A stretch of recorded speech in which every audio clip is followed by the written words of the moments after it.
TNTV Tamil ஊடகம், தனித்துவமான தமிழ் ஊடகம். உங்கள் இல்லத்திற்கும் இல்ல சுப நிகழ்ச்சிகளுக்கும் மேலும் சுவை கூட்ட யாழி அப்பளம். தரம் சுவை சரியான விலையில் கிடைக்கும் யாழி அப்பளத்தை வாங்கி பயன்படுத்துங்கள். மாவட்டம் தோறும் விநியோகஸ்தர்கள் வரவேற்கப்படுகிறார்கள். மேலும் விவரங்களுக்கு 9789251125. உலகெங்கிலும் வாழும் டிஎன்டிவி தமிழ் ஊடகம் பார்வையாளர்களுக்கு அன்பு வணக்கம். தெலுங்கை பூர்வீகமாக கொண்ட காஞ்சி சங்கரமட பெரியவா என்று அழைக்கப்பட்ட அந்த பெரியவர் தமிழை நீச பாஷை என்றார். தமிழ் பேசிவிட்டு குளித்துவிட்டு வருவது அவரது வழக்கம். ஏனென்றால் தீட்டுப்பட்டு விட்டதாம். இப்படியெல்லாம் நடைமுறையில் இருந்தது அந்த தெலுங்கை பூர்வீகமாக கொண்ட காஞ்சி சங்கர மடத்தினுடைய அதனுடைய பெரியவா தமிழை நீச பாஷை என்றார். அதற்கு ஈடாக கன்னட பலிஜா நாயுடு, ஆச்சாரமான கன்னட பலிஜா நாயுடு குடும்பத்தைச் சேர்ந்த நான் என்று தம்மை அறிமுகப்படுத்தி கொண்ட ஈவே ராமசாமி அவர்கள் தமிழை காட்டுமிராண்டி மொழி என்றார். இந்த இரண்டு பேருக்கான ஒற்றுமையை நீங்கள் பாருங்கள். ஆரிய பிராமணியம் என்று இவர்கள் சொல்லக்கூடிய ஸ்மார்த்த பிராமணியம் என்று இவர்கள் சொல்லக்கூடிய கும்பகோணத்தைச் சேர்ந்த அந்த சங்கராச்சாரியார் மடம், அந்த மடம் தமிழை நீச பாஷை என்றது. பெரியார் மடம் தமிழை காட்டுமிராண்டி மொழி என்றது. இப்பொழுது இதே நாடாளுமன்றத்தில் நிர்மலா சீதாராமன் அவர்கள் தமிழை காட்டுமிராண்டி மொழி என்று சொன்ன ஈவே ராமசாமி படத்தை எல்லா இடங்களிலும் வச்சுருக்கீங்க அப்படின்னு அவர் அப்படியே லைட்டாக ஒரு தூபம் போட்டார். உடனே பார்த்தோம் அப்படின்னா இதற்கு எதிர்வினையாக தமிழ்நாட்டிலிருந்து தாவேகாவினுடைய விஜய் அவர் யாரோ எழுதி கொடுத்த ஒரு அறிக்கையை வெளியிட்டு போற்றுதும் போற்றுதும் மாமழை போற்றுதும்னு வந்த தமிழ் சிலப்பதிகாரத்தில் வந்த அந்த சொற்களை எடுத்து பெரியார் போற்றுதும் என்று ஒரு உருட்டி போகிற போக்கில் அவர் ஒரு நகைச்சுவை செய்துவிட்டு அவர் அப்படியே வேடிக்கை பார்த்து கொண்டிருக்கிறார். இணைய ஊடகங்களில் விஜயனுடைய நகைச்சுவையை போட்டு உருட்டிக்கிட்டு இருக்காங்க. மக்கள் பிரட்டிக்கிட்டு இருக்காங்க. இதற்கிடையில் பார்த்திங்கன்னா பெரியார் திடலினுடைய இந்த தலைவர் மற்றும் துணைத் தலைவராக இருக்கக்கூடியவர்கள்லாம் ஒரு அரிய விளக்கத்தை கொடுத்துருக்காங்க. குறிப்பாக கலி பூங்குன்றன், இவர் தான் திராவிடர் கழகம் பெரியார் திடலினுடைய துணைத் தலைவர். இவர் பார்த்திங்கன்னா பிபிசி இணையத்திற்கு அளித்த பேட்டியில் இதிகாசங்கள் புராணங்களை சுட்டிக்காட்டி தமிழ் மொழியில் சாதி மதத்தை பாதுகாக்கும் வகையிலான அம்சங்கள் இருப்பதை பெரியார் பல சந்தர்ப்பங்களில் கோடிட்டு காட்டியுள்ளார். மாறாக மனித வளர்ச்சிக்கும் விஞ்ஞான மனப்பான்மையை வளர்ப்பதற்கும் தமிழில் எதுவும் இல்லை என்பதை வெளிப்படையாக கூறியிருக்கிறார். அந்த அர்த்தத்தில்தான் காட்டுமிராண்டித்தனமான விஷயங்கள் தமிழ் மொழியில் இருப்பதாக பெரியார் கூறினார் அப்படின்னு கலி பூங்குன்றன் சொல்லியிருக்கார். இதுவே முதல்ல மிகப்பெரிய ஒரு எப்படி சொல்லணும் அப்படின்னா ஒரு ஞான சூனியத்தனமான தமிழை கொச்சைப்படுத்துவதான தமிழ் மொழியை மீண்டும் மட்டம் தட்டுவதாக ஈவே ராமசாமிக்கு அடுத்து கலி பூங்குன்றனும் இது தமிழை மட்டம் தட்டுறார். மனித வளர்ச்சிக்கும் விஞ்ஞான மனப்பான்மை வளர்ப்பதற்கும் தமிழில் எதுவும் இல்லை அப்படின்னு கலி பூங்குன்றன் சொல்றார். இவர்களை ஞான சூனியம் என்று சொல்வதா அல்லது தமிழை அழிக்க வந்த கோடாரி காம்புகள் என்று நாம் சொல்லலாமா?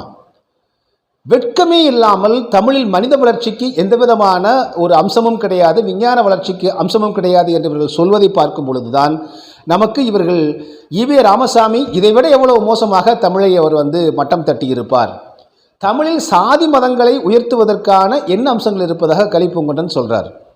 அதே போல் ஈவே ராமசாமி சொல்கிறார், யாதும் ஊரே யாவரும் கேளீர் என்று இவர்களே பார்த்திங்கன்னா பல மேடைகளில் தமிழை முன்னுக்கு நிறுத்துகிறார்கள். சாதியாவது ஏதடா சனங்களாவது ஏதடா என்ற சித்தர் பாடல்கள் இருக்கின்றன. சாதியும் மதமும் சமயமும் பொய்யென்று ஆதியில் உணர்த்திய அருட்பெருஞ்சோதி இறைவனே சொல்லிட்டாண்டா, சாதி மதத்துக்கும் சமயத்துக்கும் கடவுளுக்கும் இறைவனுக்கும் தொடர்பு இல்லைன்னு ஈவே ராமசாமி பிறப்பதற்கு முன்பே திருவருட்பிரகாச ராமலிங்க வள்ளல் பெருமானார் சொல்லிட்டாங்க. சாதி மத ஏற்றத்தாழ்வை வளர்ப்பதற்கான தமிழில் அம்சங்கள் இருப்பதாக சொல்வதே முதலில் அயோக்கியத்தனம். தமிழை இதைவிட நீங்கள் தமிழையும் மட்டம் தட்டுவதற்கு உலகத்தில் யாராலே முடியாது. இதை ஈவே ராமசாமி தொடங்கி இன்று கலி பூங்குன்றன் வரையிலும் இத்தகைய ஒரு ஆபாசமான தமிழ் மீதான ஆபாசமான தாக்குதல்களை நடத்தி வர்றாங்க அப்படின்னு தான் சொல்லணும். இப்போ இவர்கள் சொல்லக்கூடிய அறிவியல் வளர்ச்சி, முதல்ல மனித வளர்ச்சி பார்ப்போம். உலகத்தில் மனிதன் என்றால் என்ன, மனம் என்றால் என்ன, குறிப்பாக நீங்கள் பார்த்தீங்கன்னா இவர்கள் சொல்லக்கூடிய அறிவியல் வளர்ச்சி என்பது என்னன்னு முதல்ல பார்த்துட்டு வந்துடுவோம். ஈவே ராமசாமி பல மேடைகளில் பேசும்போது என்ன சொல்கிறாரு, தமிழில் இருக்கும்போது நீங்கள் சிவன் சொல்கிறான், அவன் வந்து மெய்யியல் சொல்கிறான், ஞானம் சொல்கிறான், கடவுள் சொல்கிறானே தவிர டெலிஃபோன் சொல்கிறானா, ராக்கெட்டுன்னு சொல்கிறானா, விமானம் என்று சொல்கிறானா, அதெல்லாம் நீங்கள் வந்து இங்கிலீஷ்காரங்கிட்ட ஆங்கிலேயரிடம் தான் இருக்கிறது, எனவே தான் ஆங்கிலம் அறிவு அப்படின்றார். இதே நீங்கள் கி வீரமணியும் சொல்வது என்னவென்றால், ஆங்கிலம் ஒன்று வளர்ச்சி பெற்ற மொழியாக இருப்பதாலும் விஞ்ஞானபூர்வமான மொழியாக இருப்பதாலும் ஆங்கிலத்தில் ஈவே ராமசாமி அவர்கள் ஆதரித்தார்.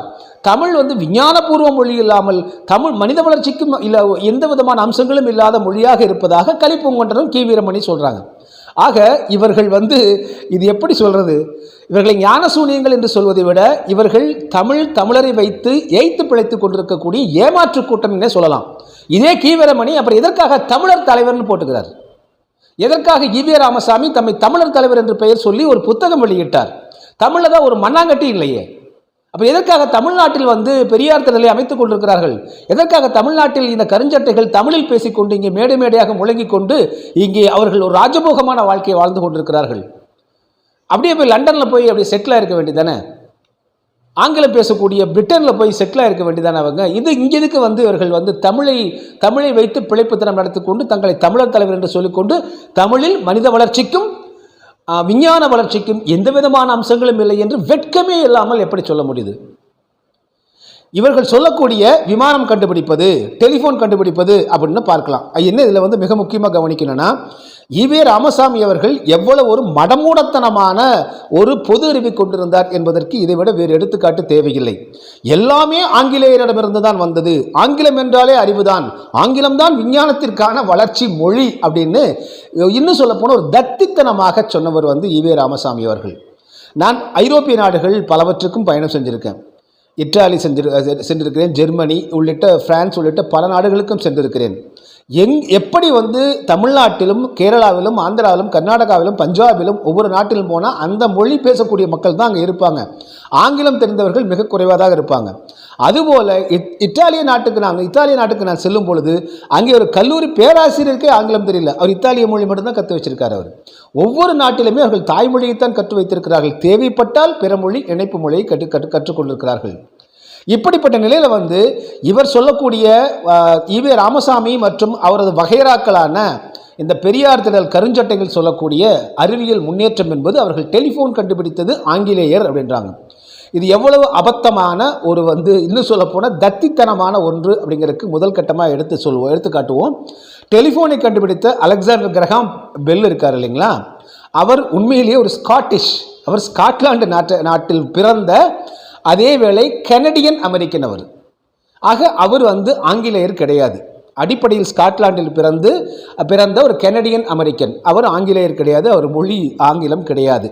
அதே போல் வந்து பார்த்திங்கன்னா ரைட் பிரதர்ஸ் இருக்காங்க, விமானத்தை கண்டுபிடித்தவர்கள். விமானத்தை முதலாக பறக்க வைத்த ரைட் சகோதரர்கள் சொல்கிறோம் இல்லைங்களா.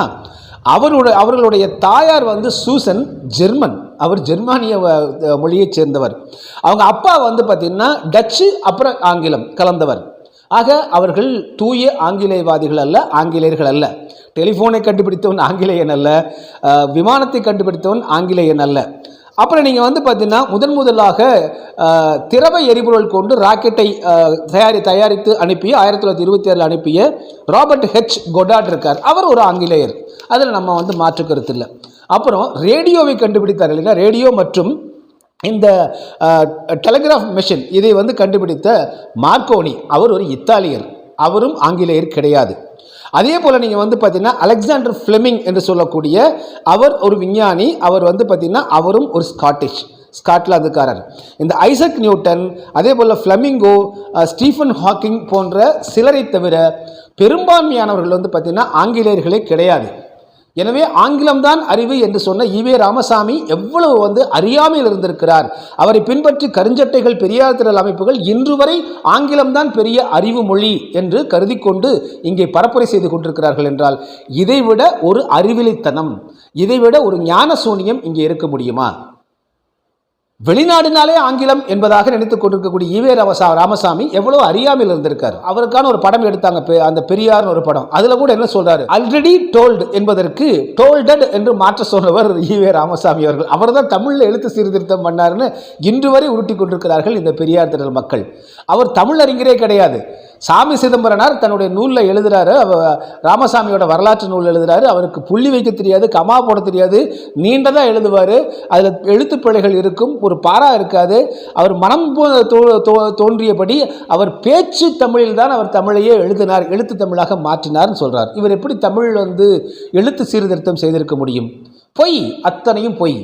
ஈவே ராமசாமி என்ற ஒரு பிம்பத்தை கட்டமைத்து, பெண்ணிய விடுதலை போராளி போல கட்டமைத்து, பெர்ட்ரண்ட் ரசல் என்ற மேற்கத்திய ஒரு எழுத்தாளர் எழுதிய அவருடைய புத்தகத்திலிருந்து எடுத்து ஈவே ராமசாமி அவர்கள் எழுதியதைப் போல பெண் ஏன் அடிமையானால் என்று கி வீரமணி ஒரு புத்தகத்தை வெளியிட்டு அவரை பெண்ணியவாதி போல பிம்பம் கட்டமைப்பதற்காக ஒரு புத்தகத்தை எழுதினார். யுனெஸ்கோ மன்றம், ஐநா சபையுடைய அமைப்பு யுனெஸ்கோ மன்றம் அவருக்கு ஈவே ராமசாமிக்கு ஒரு விருது கொடுத்ததாக ஒரு பொய்யாக எழுதி, அது ஒரு லோக்கலில் ஒரு சாதாரண மாநகராட்சி பூங்காவில் இருக்கக்கூடிய ஒரு சின்ன அமைப்பு, அந்த 4-5 பேர் அந்த ஊர்க்காரங்க சேர்ந்து அன்று யுனெஸ்கோ நிறுவனம் என்ன சொல்லியிருந்ததுன்னா, அது பல்வேறு நாடுகளில் உள்ள பொதுவாகவே ஐநா மன்றங்கள் பார்த்தீங்கன்னா பல்வேறு நாடுகள் இருக்கக்கூடிய தன்னார்வ அமைப்புகள் எல்லாம் ஒன்று சேர்த்தக்கூடிய அமைப்பு தான் ஐநா மனித உரிமைகள் ஆணையம் கூட. அப்போ யுனெஸ்கோ அப்போ என்ன பண்ணியிருந்தேன்னா, உள்ளூரில் அங்கங்கே நீங்கள் இந்த மாதிரி சின்ன சின்ன ஒரு அமைப்பு மாதிரி செட் பண்ணிக்கோங்க, அங்கே பூங்காக்களில் விளையாடுங்க, அப்புறம் முதியோருக்கு கல்வி கொடுங்க, அந்த மாதிரி ஒரு சின்ன அமைப்பு. அது யுனெஸ்கோ நிறுவனத்தால் அங்கீகரிக்கப்பட்டதெல்லாம் கிடையாது. அதில் ஒரு மரக்கட்டையில் ஒரு விருதை கொடுத்து இவர் தான் தென்னாட்டின் பெர்னாட் ஷா யுனெஸ்கோ விருது பெற்ற பெரியார் என்றெல்லாம் பொய்யாக எழுதி அதுக்கு ஒரு 300 பக்கங்கள் புத்தகம் எழுதி அதை விற்று பெரியார் திடலில் பணமாக்கினார் கி வீரமணி. அதே போல் 1930களில் ஹிந்தி எதிர்ப்பு போராட்டத்தில் தலைமை தாங்கியவர் ஈவே ராமசாமி என்று இன்னமும் ஒரு பொய்யை கட்டவிழ்த்து கொண்டு விட்டிருக்கிறார்கள் கி வீரமணியும் கலிப்பூங்குடனும் உள்ளிட்ட பெரியார் திராவிட இயக்கத்தவர்கள். இது குறித்து தெள்ளத் தெளிவாக ஈழத்து சிவானந்தம் அடிகள் மிக நேர்த்தியான ஆழமான ஒரு நூல் எழுதியிருக்கிறாங்க, இந்திய எதிர்ப்பு போராட்டம் அன்றும் இன்றும் என்று. அதில் தெள்ள தெளிவாக சொல்லியிருக்காங்க, முதலாக இந்தி திணிப்பு எதிர்ப்பு போராட்டத்திற்காக ஒரு தொடர் ஆர்ப்பாட்டம் போராட்டம் நடத்தலாம் என்று அறிக்கையை எடுத்து அந்த ஆர்ப்பாட்டம் போராட்டத்திற்கு தமிழ்நாடு முழுவதிலிருந்து மக்களை வரவழைப்பதற்காக ஒரு அறிக்கையை தயார் செய்து கொண்டு கரூரிலிருந்து ஈரோடு சென்ற ஈழத்து சிவானந்தம் அடிகள் கொடுத்த அந்த அறிக்கையை வாசித்து பார்த்துவிட்டு ஈவே ராமசாமி சொன்னது, இது காங்கிரஸ்காரர்கள் செய்யக்கூடிய சண்டித்தனம், எனவே இதற்கெல்லாம் நான் ஆதரவு தெரிவிக்க மாட்டேன், நான் பத்திரிகையில் பிரசுரிக்க மாட்டேன், விடுதலையிலும் குடியரசிலும் பிரசுரிக்க மாட்டேன் என்று சொன்னவர் தான் ஈவே ராமசாமி. அதை அடுத்து அவர் அதே ஊரில் இருந்து இன்னொரு நண்பரை சந்தித்து ரத்னா பிரிண்டர்ஸ் என்கிற அச்சகத்தில் ஈரோட்டில் அதை அச்சடித்து தமிழ்நாடு முழுவதும் சென்றது. அந்த அறிக்கையை வாசித்துவிட்டு தான் சென்னையில் போராடுவதற்காக நடராசன், தாளமுத்து உள்ளிட்ட ஏராளமானோர் அங்கே சென்னைக்கு வந்தாங்க. அந்த கூட்டத்திலும் இதெல்லாம் காங்கிரஸ்காரர்கள் செய்யக்கூடிய சண்டித்தனம், எனவே இந்த ஆர்ப்பாட்டம் இந்த போராட்டம்லாம் வேண்டாம், கலைந்து செல்லுங்கள், நீங்கள் ஊருக்கு செல்வதற்கு பணம் கொடுக்கிறேன் என்று சொன்னவர் ஈவே ராமசாமி. இந்திய எதிர்ப்பு போராட்டத்தை முதலில் கலைத்தவர். அதற்கு பிறகு அது மிகப்பெரிய எழுச்சியாக எழுகிறது என்று தெரிந்தவுடன் உள்ளே நுழைந்து தன்னையும் அதை முன்னிலைப்படுத்தி கொண்டவர், அவ்வளவுதான். ஆனால் ஹிந்தி இந்த திணிப்பு, பள்ளிக்கூடங்களில் ஹிந்தி திணிப்பு கட்டாயம் அல்ல என்ற அறிவிப்பை பெரும் வரையிலும் போராடியவர்கள் ஈழத்து சிவானந்தம் அடிகள் உள்ளிட்ட 3 அடிகளும் முக்கியமான அத்தனை தலைவர்களும் தான். ஈவே ராமசாமி எங்குமே நேரடியாக சென்ற போராட்டம் சென்று அவர் சிறை செல்லவில்லை, அவதூறு வழக்கில் தான் அவர் கைது செய்யப்பட்டார். ஆக இப்படி இருக்கும் பொழுது 1930 அவர் தான் முன்னின்று நடத்தினார் என்பதே ஒரு அப்பட்டமான பொய். அதை இன்னமும் பெரியார் திடல் அமைப்புகள் பொய் பரப்புரை செய்து கொண்டிருக்கின்றன. இவர்கள் வளர்த்துவிட்ட பத்திரிகை ஊடகவியலாளர்கள் பிபிசி உள்ளிட்ட பல்வேறு இடங்களில் அமர்ந்து கொண்டு அதே பொய்யை செய்தியாக்கி கொண்டிருக்கிறார்கள். ஆக இப்போ ஒன்று சொல்லிட்டாங்க, அன்னைக்கு பெரியார் காட்டுமிராண்டி மொழியெல்லாம் சொல்ல, அப்படி சொல்லுவாரா பெரியார் என்றெல்லாம் இடையில் கதையளந்தவர்கள் இன்று ஆமாம் சொன்னார், ஆனால் என்ன பொருளில் சொன்னார் தெரியுமா என்று மாற்றுகிறார்கள். இது எவ்வளோ பெரிய பித்தலாட்டம்! எப்படி சொல்லியிருந்தாலும் அது பொய் தானே. ஆங்கிலம் அறிவு என்பதே எவ்வளோ பெரிய மூடத்தனம்.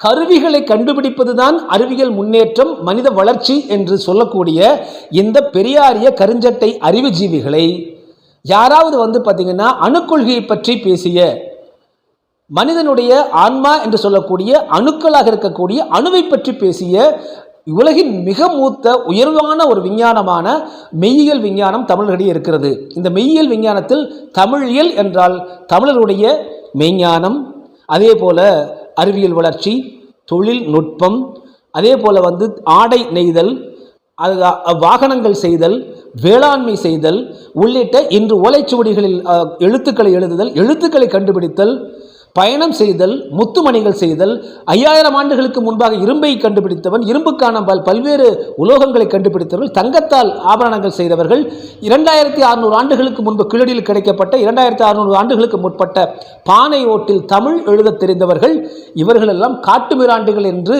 ஈவே ராமசாமி சொன்னதை இன்று ஒவ்வொருவரும் கேள்வி கேட்க தொடங்கியவுடன் திணறிக்கொண்டு பல்வேறு சப்பைக்கட்டுகள் கட்டி கொண்டிருக்கிறார்கள் இந்த பெரியார் கருஞ்சட்டைக்காரர்கள். இப்பொழுது இவர்கள் அம்பலமாகி நிற்கிறார்கள். 2000 ஆண்டுகளுக்கு முன்பு தமிழனுக்கு என்ன இருக்க முடியும்? காட்டுமிராண்டியாகத்தான் இருந்திருக்க முடியும் என்று சொன்ன அறிவுஜீவி தான் ஈவே ராமசாமி. 2600 ஆண்டுகளுக்கு முற்பட்ட பானை ஓட்டில் கீழடியில் தமிழில் எழுத்துக்கள் இருக்கின்றன. அறிவியல் வளர்ச்சி பெறாமல், அறிவியல் என்றால் இவர்கள் சொல்வது கருவிகளை கண்டுபிடிப்பது சொல்றாங்க. உதாரணமாக நீங்கள் பார்த்தீங்கன்னா இந்த வெட் கிரைண்டர், பல பெரியாரிஸ்டுகள் இந்த பெரியாரிய இந்த வாட்ஸ்அப் குழுக்கள் இருக்காங்க இல்லைங்களா, அவங்க என்ன சொல்லுவாங்கன்னா, ஆட்டுக்களில் சிரமப்பட்டு ஆட்டிக்கொண்டிருந்த எங்கள் தாய்மார்களின் கண்ணீரை துடைத்து வெட் கிரைண்டர் கொண்டு வந்ததே திராவிடர் கழகம் தான் சொல்லுவாங்க. வெட் கிரைண்டர் கண்டுபிடிச்சவர் பார்த்தீங்கன்னா கோயம்புத்தூரை சேர்ந்தவர் நினைக்கிறேன். 1955 அவர் பேர் சபாபதி. அவங்க தான் எஸ் சபாபதி. அவங்க தான் முதல்ல வெட் கிரைண்டரை மோட்டார் மூலமாக கண்டுபிடிச்சாங்க. அதையும் கண்டுபிடிச்சது நம்ம தான். நீங்கள் ஆட்டுக்களில் ஆட்டிக்கொண்டிருந்த காலத்தில் பெண்களுக்கோ ஆண்களுக்கோ இருந்த அந்த உடல் வலிமையும், அம்மிக்கல்லை பயன்படுத்தி கொண்டிருந்த உடல் வலிமையும், இன்று எந்த இடத்திலும் உடல் உழைப்பே இல்லாமல் ஆணும் பெண்ணும் இன்று அமர்ந்த இடத்தில் இருந்தவாறே உணவை வரவழைக்க செய்வதும், நடந்து கூட செல்லாமல் செல்லக்கூடிய நிலைமையும், ஸ்விக்கி, சொமேட்டோ உள்ளிட்ட பல்வேறு வகையான வசதிகள் வந்த இவர்கள் சொல்லக்கூடிய அறிவியல் முன்னேற்றங்கள் எல்லாம் வந்த காரணத்தினால் இன்று மனிதன் ஆட்பட்டிருக்கக்கூடிய நோய்களுக்கு ஈவே ராமசாமி வகைராக்கள் என்ன சொல்லுவாங்க? ஈவே ராமசாமி அவர்கள் விஞ்ஞானபூர்வமாக ஆங்கிலத்தை வரவேற்ற மதித்த ஈவே ராமசாமி அவர்கள் தனக்கு நீரிழிவு நோயான டயபெட்டிஸை கூட அவரால் குணப்படுத்த முடியாமல் கையில் மூத்திரச்சட்டியோடு திரிந்தது எதற்காக? அப்போ அவர் அறிவியலை நம்பலையா? அன்று அவர் காலத்தில் மருத்துவம் வந்துருச்சு, விஞ்ஞானம் வளர்ந்து விட்டதே, ஆங்கிலம் என்கிற அறிவு வளர்ந்து விட்டதே உலகம் முழுவதும், ஏன் அதை பின்பற்றல? அத்தனையும் பொய் பித்தலாட்டம், அத்தனையும் பொய் பித்தலாட்டம். தமிழருடைய மெய்யியலை பொறுத்தவரையிலும் தமிழருடைய விஞ்ஞானம், வானியல் என்பது விஞ்ஞானம் தான். கோள்களை பற்றிய அறிவு என்பது ஞானம் தானே. நாசா என்பது என்ன பண்ணிட்டு இருக்கு? அது கோள்களை பற்றிய ஆய்வுகள் தானே மேற்கொள்கிறது. இங்கே கோள்களை பற்றிய ஆய்வுகள், பல தரவுகள் தமிழில் இருக்கின்றனவே. அது எப்படி மனித வளர்ச்சியும் விஞ்ஞான வளர்ச்சியும் இல்லாத மொழியாகும்? மனித உடலில் உள்ள நரை, திரை, மூப்பு, பிணி, சாவு என்கிற 5 நரைக்கக்கூடாது, மூப்பு வரக்கூடாது, பிணி வரக்கூடாது, நோய் வரக்கூடாது, சாவு வரக்கூடாது என்பதற்கு தீர்வு கண்ட சித்தர் பெருமக்கள் விஞ்ஞானம் இல்லாமல் என்ன வேற ஈவே ராமசாமி அவர்களுடைய அந்த முடியை வைத்துக்கொண்டு அவர்கள் இங்கே அதெல்லாம் செய்தார்கள். என்ன ஒரு ஆத்திரமூட்டக்கூடிய ஒரு பேச்சுக்களையும் எழுத்துக்களையும் இந்த பெரியார் திராவிடர் கழகத்திலும் திராவிட இயக்கத்தை சேர்ந்தவர்களும் பெரியார் திரளை சேர்ந்தவர்களும் செய்து கொண்டிருக்கிறார்கள். அத்தனையிலும் விஞ்ஞானம் இருக்கிறது. அணுக்கொள்கையை பற்றி ஆசீவகம் என்று சொல்லக்கூடிய தமிழக சித்தர்களை தவிர வேறு யார் முதல் அணுக்கொள்கை இன்னைக்கு வரைக்கும் சொன்னாங்க? இன்று தமிழர்களுடைய விஞ்ஞானத்திலிருந்து தான், அணுக்கொள்கையிலிருந்து தான் பல கூறுகளை எடுத்துக்கொண்டு இன்று ஐரோப்பியர்களும் அமெரிக்கர்களும் பல்வேறு வெளிநாட்டினரும் அவர்கள் தொழில்நுட்ப கருவிகளை கண்டுபிடித்தார்கள். கருவியை கண்டுபிடிச்சதெல்லாம் விஞ்ஞானம் சொல்லிட்டு இருக்காரு ஈவே ராமசாமி. ஏன் அந்த கருவி ஒருத்தன் கண்டுபிடிச்சான்னா உலகம் முழுவதும் மார்க்கெட் பண்ண போறான். டெலிஃபோனை கண்டுபிடித்த அலெக்சாண்டர் கிரஹாம் பெல் அவர் மட்டுமா பயன்படுத்திக்க போறாரு? கண்டுபிடிச்சு உலகம் பூரா மார்க்கெட் பண்ண தான் போகிறான். ஏனென்றால் ஒரு பொருளை கண்டுபிடித்தால் உலக அளவில் கொண்டு போய் விற்றால் தான் அந்த நிறுவனம் வளரும். AT&T என்று சொல்லக்கூடிய அமெரிக்கன் டெலிஃபோன் அண்ட் டெலிகிராஃப் கம்பெனிம்பாங்க. அதெல்லாம் அவனா தயாரித்து அவன் வீட்டுக்குள்ளேயே வச்சுக்க போகிறான். எங்கேயோ ஒருத்தர் தயாரித்தான்னா அவன் உலகத்தை முழு பரப்ப போகிறான். என்று உலகளவில் இருக்கக்கூடியவர்கள் விஞ்ஞானத்தை நோக்கி சித்தர்களை பற்றி அறிந்து கொள்வதற்கு உலகளவிலிருந்து இந்தியாவுக்கு வர்றாங்களே, தமிழ்நாட்டுக்கு வர்றாங்களே. இது ஏன் ஈவே ராமசாமி வகைராவுக்கு தெரியவில்லை? அவர்கள் ஒரு கடவுள் இல்லை, அதே போல் பன்றிக்கு பூணூல் போடுவது, இது போன்ற புரட்சிகளை தவிர இந்த மெய்ஞான புரட்சியில் தமிழர்களே தமிழர்களுடைய அத்தனை தொன்மங்களிலும் தொல்லியிலும் இருக்கக்கூடிய தமிழுடைய இலக்கியங்கள் என்று சொல்லக்கூடிய இலக்கை எம்பக்கூடிய ஆவணங்கள் இருக்கக்கூடிய ஒரு அறிவியலை பற்றி கூட அவர்கள் சட்டை செய்யாமல், அது யாரும் கண்டுகொள்ளாமல் இருப்பதற்காகவே அதெல்லாம் பாப்பா உட்காந்துருக்கிறான், பிராமண உட்காந்துருக்கான்னு சொல்லி பொய்யை பேசி தமிழர்களை மடைமாற்றி தற்பொழுது ஒரு பொய்யான கட்டமைப்பை ஈவே ராமசாமி மூலமாக செய்து இன்று அம்பலப்பட்டு நிற்கிறார்கள். இவர்களா பகுத்தறிவுவாதிகள்? ஞான சூனியங்கள் என்று சொன்னால் என்ன தவறு? தொடர்ந்து தமிழர்களை எய்த்து பிழைத்து தமிழர்களுடைய வரலாறு, அறிவியல், தொன்மம் ஆகியவற்றையெல்லாம் இவர்கள் காட்டுமிராண்டி என்று சொல்லி சொல்லி அம்பலப்பட்டு இன்று முழுவதுமாக அம்பலப்பட்டு நிற்கிறார்கள்.